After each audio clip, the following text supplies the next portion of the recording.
Greetings, my TV viewers. Welcome to Living Your Best Life. This segment is designed with you in mind, with emphasis on health and wellness. I am your host, Shirley Gibson, and if you watched our first few segments, we have covered topics such as prediabetes and diabetes, as well as community health resources.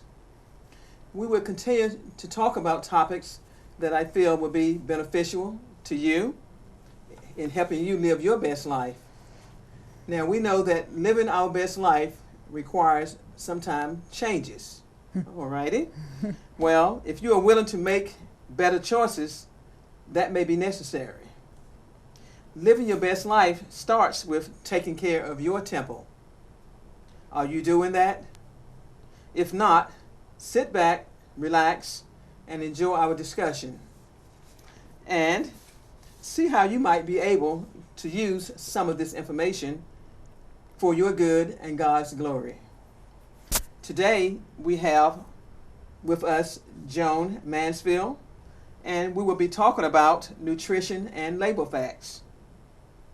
So, without further ado, I will let my guest, Miss Joan Mansfield, tell us a little bit about herself. Hi, Ms. Shirley. Hello. Thank you for having me here. Certainly. So I am a registered dietitian nutritionist for the past 11 years, and I am also a certified diabetes care and education specialist for about 5 years. So my passion really is for diabetes management, but also I have a background in school nutrition. So I'm excited to be here today to talk about nutrition facts labels. Okay, very good. And we're certainly glad to have you with us, because it is very important that we pay attention to that label. Yes. And that is something that most of us don't do, and sometimes I'm guilty myself. But I'm learning and still learning and looking to learn even more today. So let's just go ahead and jump right in. Of and, course. Let you give us some facts about that nutrition and label. So what is the nutrition facts label, and why should I take time to read it? Great question. Okay. Most people, if you ask them, they'll say they want to eat healthier, right? So at least we say that we want to eat healthier. And really, healthy eating starts in the grocery store. It starts before we actually sit down to eat a meal. And the nutrition facts label is a great resource to help us make informed choices so that we can select foods that are right for us. Okay. Some people may not know that this label, nutrition facts label, is actually required on most packaged foods, and it is regulated by the U.S. Food and Drug Administration, the FDA. So the information on here is factual. So again, just a wonderful resource to help us make healthier choices. Okay, very good. And I understand that the nutrition facts has recently changed. Yes. Why was that? When did that take place? The old label was more than 20 years old. It had been more than 2 decades since it was revised. And we have a lot of new information about nutrition and specifically the link between diet and the development of chronic diseases. I see. So it was time for the FDA to make changes on the label to reflect that current information. Most food manufacturers need to already be using the revised label. However, there were some exceptions to that. So in the stores currently, you may see some foods with the old label and some with the new label. But by the middle of 2021, all foods should have the new updated version. Oh, okay, very good. And what's new with the nutrition facts label? All right. What major changes has been made? Yes. So yeah, I'm going to reference this as I go through it. On the top, you'll see the servings per container, serving size, and calories are, the font size has increased. They're also bolded just so it's easier to read those. Serving size also, really important point that I think a lot of people don't know. This is not a recommendation for how much we should eat. It's actually the amount that Americans typically consume. So some serving sizes have changed, and I'll talk a little bit more about that later. Okay. Percent daily values have been updated, so that we'll see some changes here. And then on the bottom, let's see, added sugars are now required to be listed for all foods. And then the vitamins and minerals on the bottom, vitamin D and potassium are now required to be listed. And then there are 2 vitamins that are missing. So vitamins A and C are no longer required to be listed. Oh, okay. And then one other item that is no longer here are calories from fat. And that's because, so that used to be listed up here somewhere. Okay. That's because we know that the type of fat is more important than the total amount of fat in our diet. I see. So those are some of the major changes. And then on the very bottom, I don't know if everyone can see this, but the footnote, which explains the percent daily value, has been updated. So it says the percent daily value tells you how much a nutrient in a serving of food contributes to a daily diet. 2,000 calories a day is used for general nutrition advice. Okay. So these are the percentage of 2,000 that we're getting. Correct. In this one serving. Correct. Okay. Exactly. Very Yeah. good. Okay. Yeah. As I said, I'm still learning, but it's very informative, and it has helped me a lot when I go to the grocery store shopping. Excellent. All right. Now I heard some serving size are actually bigger. Does that seem to make sense with the obesity pandemic? Well, that's a really good point. As I said, serving size is not a recommendation of how much we should eat. It's actually by law, serving size needs to be the amount that Americans typically consume. I see. And this is important actually because it helps us to compare similar food products so that we're comparing food products that have similar serving sizes. It's a lot easier to see what nutrients you're getting in each of those so that you can choose what's best for you. Okay. So some of the serving sizes will go up and some will go down. For example, ice cream, the serving size used to be a half cup, and that's increased to 2/3 of a cup because that's what most Americans are consuming. Of course, if they asked me, I would say 1 cup. Exactly. I'm with you on that one. Soda has increased from 8 ounces to a 12-ounce serving. That's what typical Right, American. right. Okay. And then yogurt actually has decreased from 8 ounces to 6 ounces. Again, these are the amounts. It's not the recommended serving size, but these are the amounts that Americans are typically consuming. Taking in. Oh, okay. All righty. Now I noticed you said that the calories are listed in larger, bolder font. Yes. What are calories? Give us a little information about that. So calories are the energy, all of the energy that comes from the nutrients in this food. So the calories that are coming from the fat, the carbohydrates, and the protein in this food. Again, this label, the percentage is here, and the grams are based on a 2,000 calorie diet. Okay. So depending on your things like your gender, your age, physical activity level, you may need more or less calories. I see. So that's just something to keep in mind.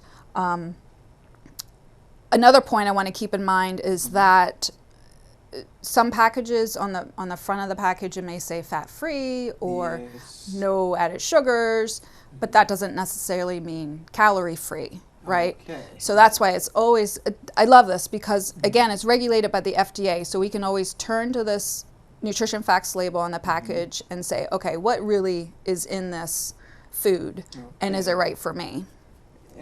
And I've noticed that it's very important to be mindful of this label as well, because some years ago when I was just kind of getting into the labels and noticed that they were coming out with fat-free sandwich meats. And so I thought, okay, not that I was trying to lose weight, but I just thought, well, let me just watch the fat if possible.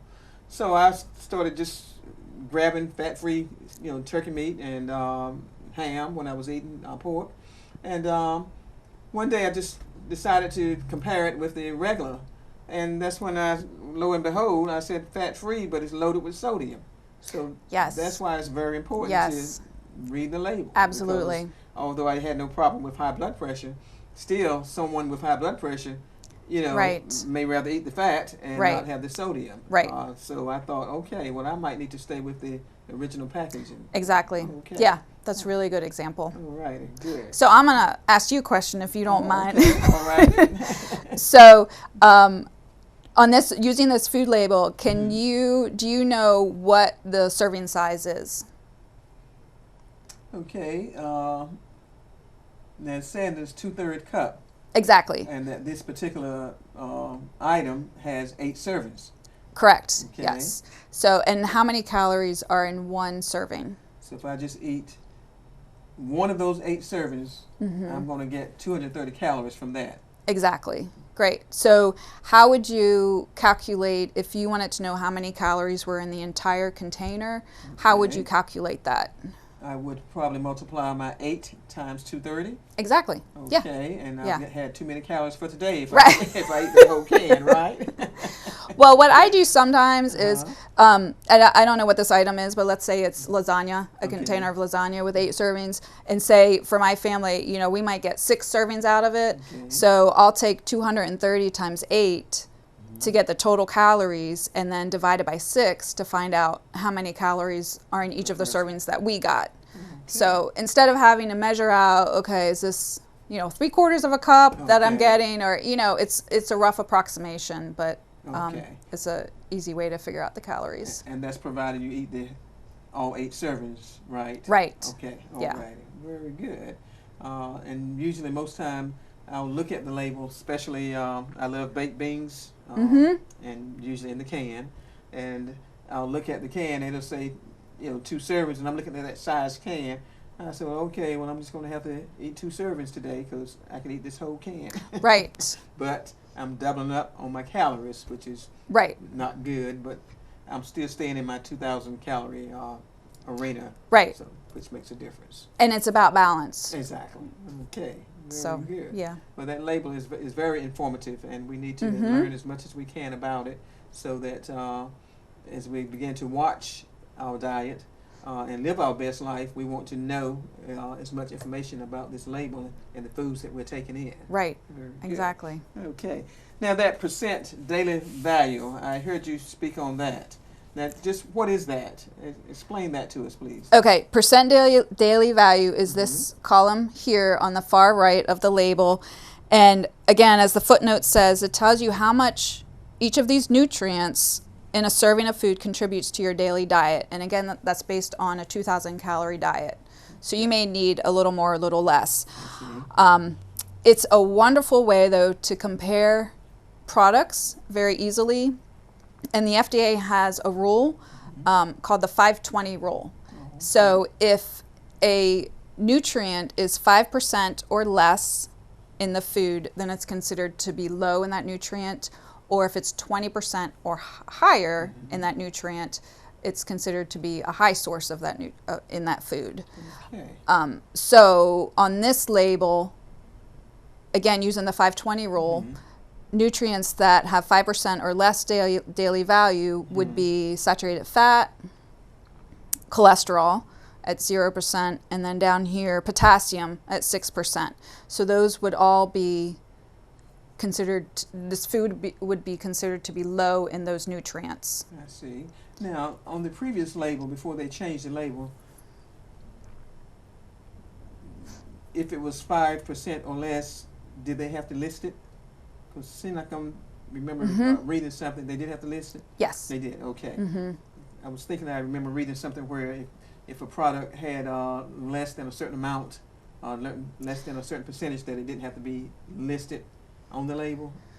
But that is not true. That's relate to. No. Okay. Yeah. Okay. In general terms, no. Okay. Yeah. All right. Now, so again, looking at trying to determine which nutrients this food is high in, we're going to say, okay, which ones are 20% or more of our daily value, and so that would be the added sugars at 20% and calcium and iron. Okay. So we know that this food is high in those nutrients.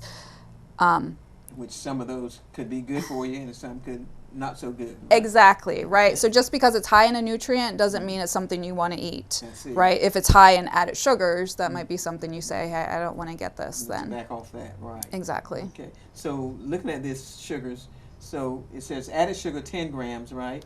So there's only 2 natural sugars that come with the product. And they've added Yes, yeah. All right, so that's how we're getting all this added sugar and not knowing sometimes how to read that label and not being informed on how much sugar we're taking in. Right. Okay. So that's why, it's great that the FDA is now requiring added sugars be included, because it just, again, helps us to make that informed decision. Exactly. That's good news there. All right. Yes. Now, the vitamins and minerals listed on the bottom, of the label, have they changed, and why? Why did you say they have changed? Yes, so now vitamin D and potassium are required to be listed. And they previously were not listed? Correct. They weren't required before. They're required now because those are both nutrients that most Americans aren't getting enough of. Okay. Vitamin D is important in bone health Exactly. and preventing diseases like osteoporosis. Exactly. And potassium is important in maintaining a healthy blood pressure. So we want to, those are required now. And then, as I said earlier, the two vitamins that are no longer required to be listed are vitamins A and C. And that's because in the early 1990s, there used to be deficiencies in those vitamins, but now we know that deficiencies in those are rare. Okay. So they're not required to be listed. Everybody's pretty much up to par on those Right. two. Yeah. Okay. All right. Very good. Now, can you, at this time, talk about the different types of fat listed on the label? Okay, so we have total fat listed, and then under that includes saturated fats and trans fats. That's what always confused me, that part of it. Okay, so and the one thing that's not listed here is the unsaturated fats. Okay. Okay, saturated fat comes from animal sources: butter, lard, meats, hot dogs, bacon, dairy products. Trans fats are in small amount, naturally occurring in small amounts in like meats and dairy, but most trans fats come from foods made with partially hydrogenated oils. I see. And in 2018, the FDA stated that partially hydrogenated oils are no longer generally recognized as safe. So most trans fats have been eliminated. Okay. They're typically found in stick margarines, fried fast foods, frozen pizzas, ready-to-eat frostings.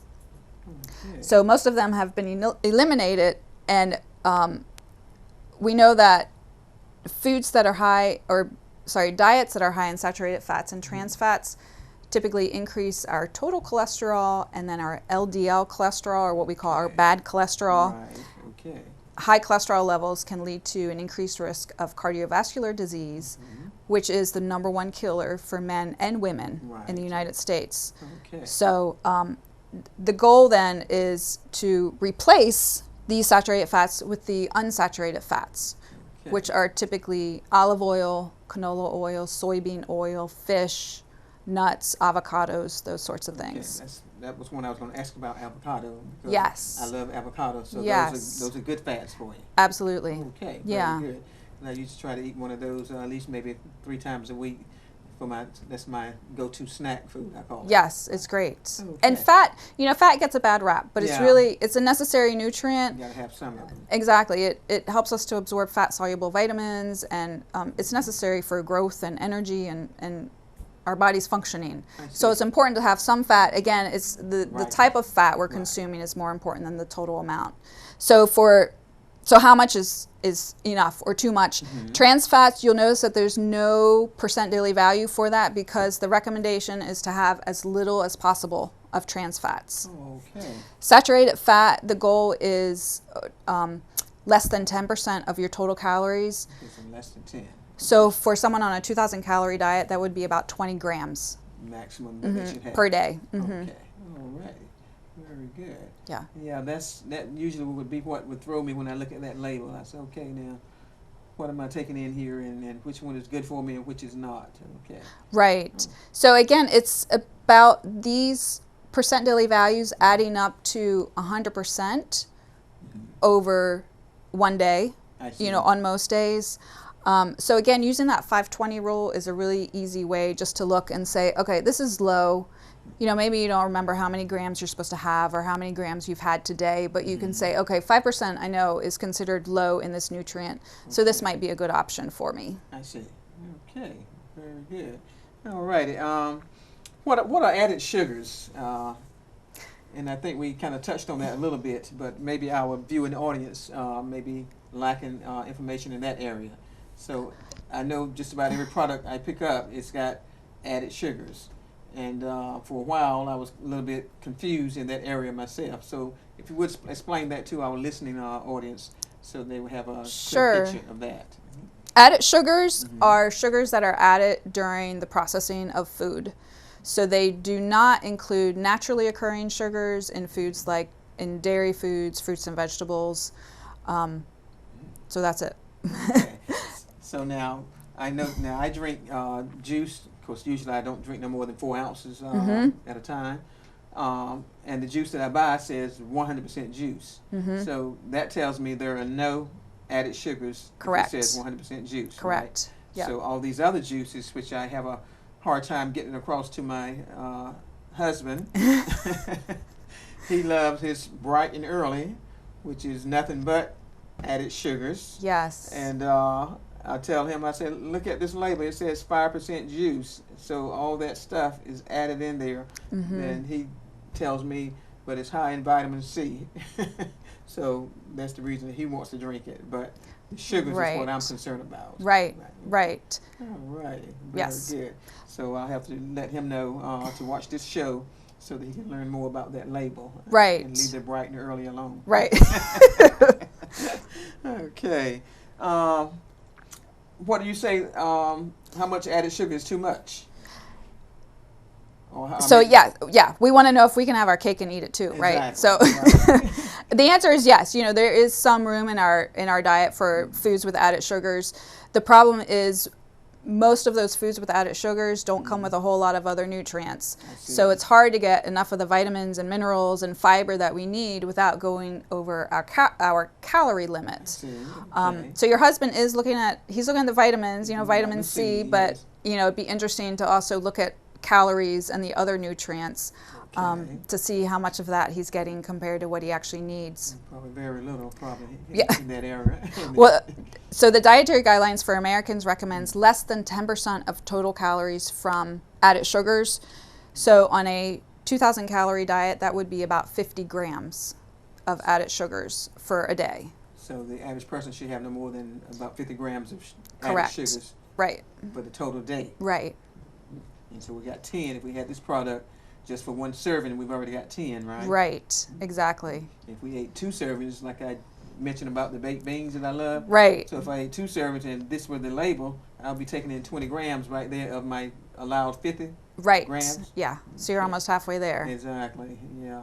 So, and my philosophy is that there's room for all foods in a healthy diet. Okay. It's about managing trade-offs. I see. So, you know, if you don't necessarily have to give up your favorite foods, but it's about, you know, if I consume a food that's high in added sugars, then maybe the rest of the day I make sure that the rest of my choices are low in added sugars, so I don't go over that limit. So you can still have your favorite foods, but again, it's about that balance. I see.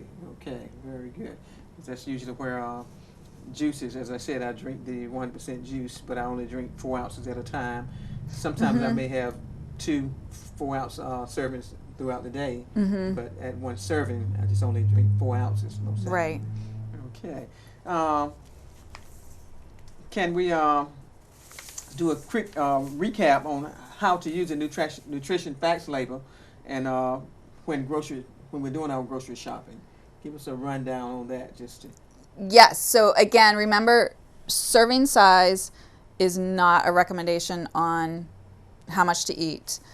When you're comparing products, do you want to look at the serving size and notice any differences in the products? You know, maybe this one is 2/3 of a cup, but you're comparing it to something else that's 3/4 of a cup serving. So that's going to impact, you know, the rest of the nutrition on the label. So check serving size, look at number of calories, and then use the 5-20 rule when you're looking at percent daily value, so that you can get more of the nutrients that you want and less of the nutrients that you don't want, which is, we touched on that a little bit, but maybe we should talk about that again, is which nutrients do we typically want more of? Looking at the food label, which ones? I'm putting you on the spot. Maybe at least fiber. Yes. We definitely want fiber. And yes. Matter of fact, my doctor is telling me that I need to get more of that myself, and I'm working on that as well. Protein, I know at a certain age, I hear that you need to get a certain amount of protein in your diet. So I would say that we would need that. That iron is very important also.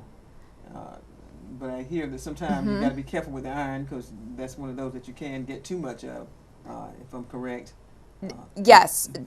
It's very unlikely that most people would get too much iron. That's typically, iron is a nutrient that we don't typically get enough of. Okay. But you're right, dietary fiber and all of these vitamins and minerals listed down here we want to get more of. Okay. Protein is kind of, you notice there's no % daily value for protein because protein needs really vary based on the person.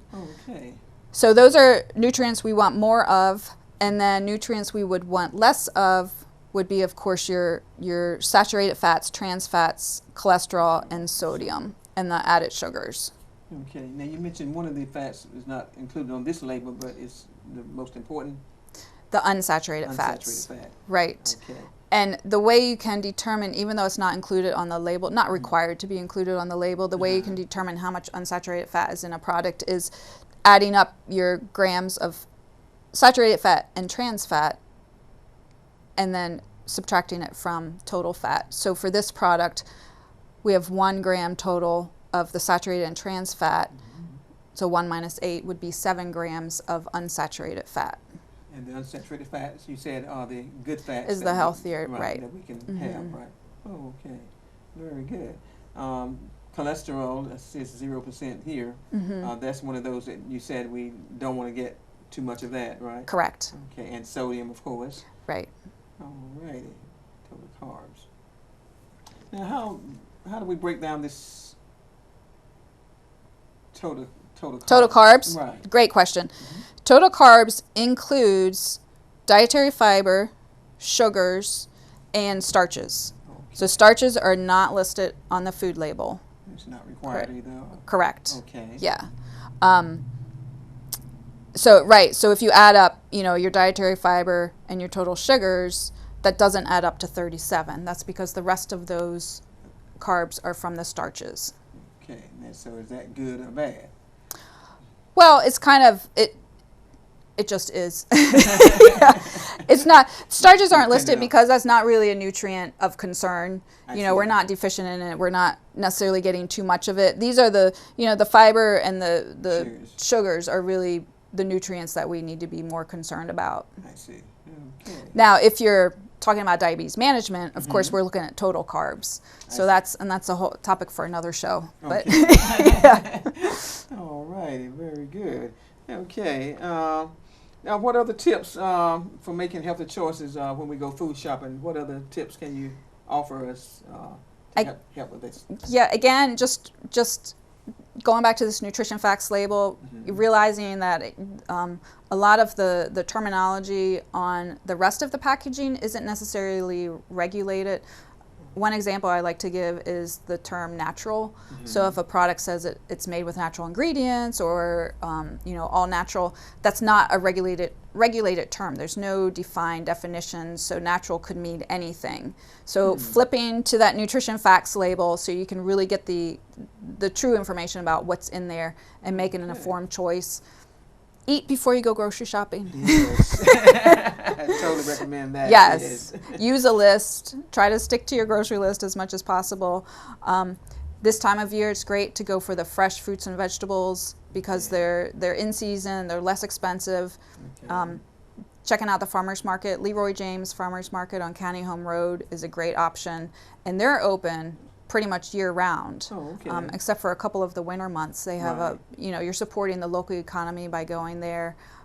You can even go to some of the local farms in our area and purchase produce directly from them. Oh, okay. If that's not an option, canned and frozen vegetables and fruits are a good option also.